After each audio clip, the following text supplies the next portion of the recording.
Bank account থেকে গায়েব টাকা, ফোন খোয়া যেতেই গায়েব টাকা, খোয়া গিয়েছে প্রায় 4 লক্ষ টাকা।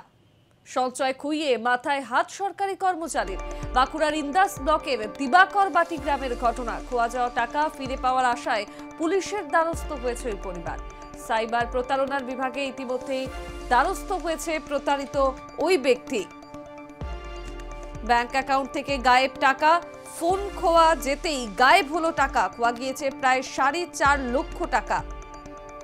করবেন খোয়া গিয়েছে প্রায় 4 লক্ষ টাকা। সঞ্চয় খুইয়ে স্বাভাবিকভাবেই ওই ব্যক্তি মাথায় চিন্তার ভাঁজ। বাঁকুড়ার ইন্দাস ব্লকের দিবাকরবাটি গ্রামের ঘটনা। খোয়া যাওয়া টাকা ফিরে পাওয়ার আশায় ইতিমধ্যেই পুলিশের দ্বারস্থ হয়েছেন প্রতারিত হওয়া ওই ব্যক্তি। বিগত কিছু সময় ধরেই একের পর এক প্রতারণার খবর আমরা দেখেছি, অর্থাৎ প্রতারণা বেড়েই চলেছে। এবং আবারও একটা ঘটনা, এবার ব্যাংক অ্যাকাউন্ট থেকে গায়েব টাকা, মূলত ফোন খোয়া যেতেই গায়েব টাকা।